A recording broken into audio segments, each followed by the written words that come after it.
Mugenics was first announced in 2012, which, depending on your age, was either last week or an entire geological era ago.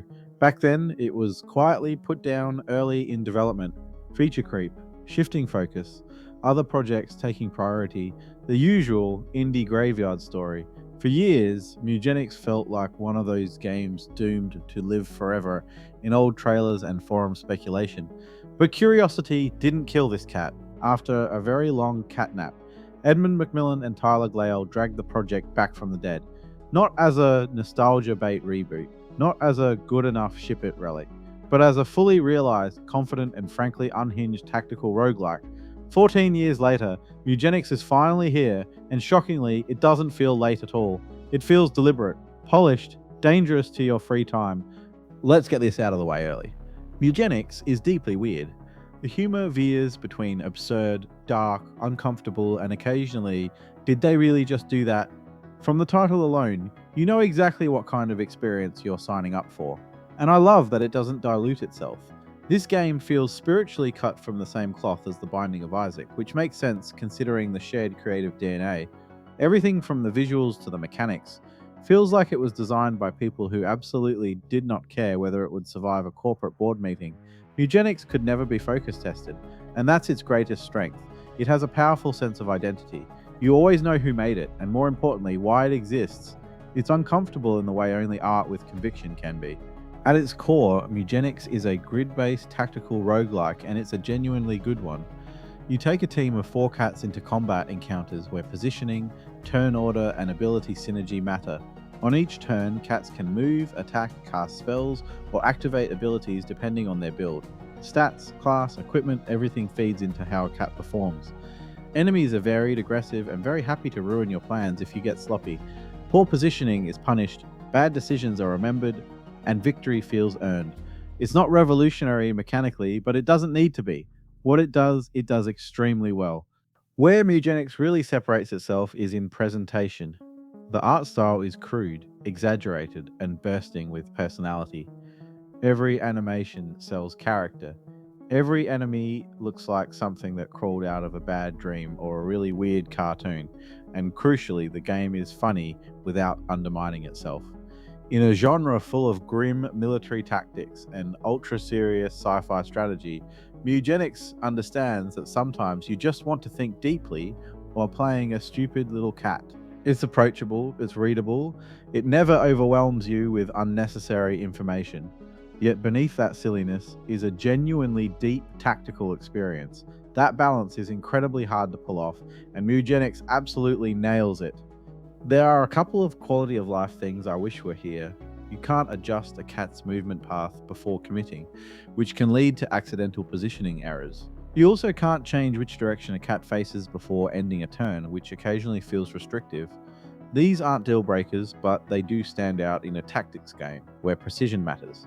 Thankfully, they're minor scratches on an otherwise very shiny cat.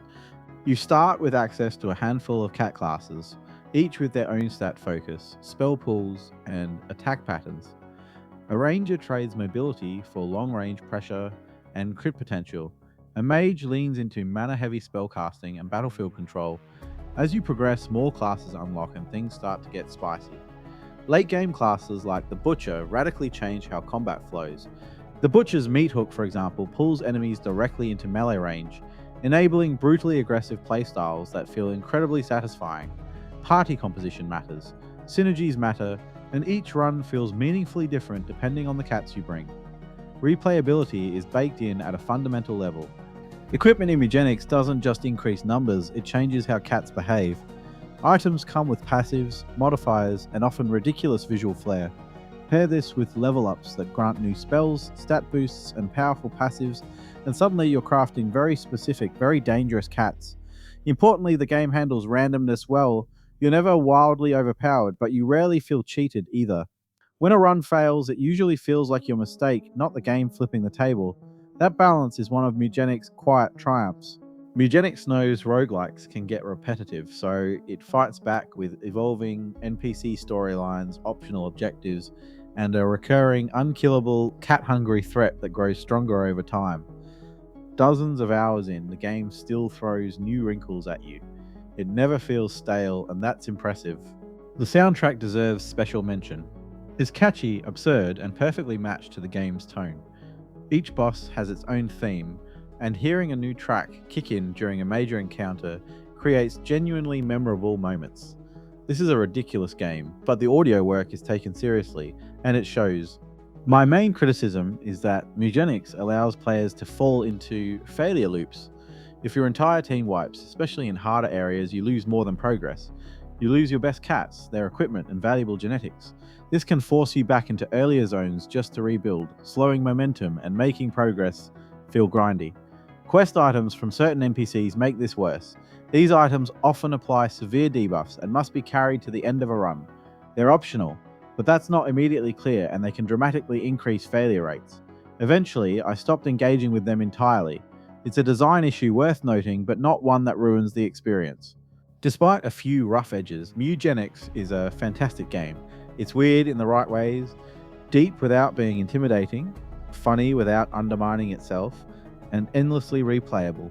In a crowded genre where it often feels like there isn't room to swing a cat, Mewgenics claws its way to the top with confidence and personality. Final score, 9 out of 10. Now that really does put the cat amongst the pigeons. If you enjoyed this review, hit like, subscribe, and let me know in the comments. Is Mewgenics worth a 14-year wait, or are you still sitting on the fence? More reviews like this are on the way, so stick around, and I'll see you in the next one.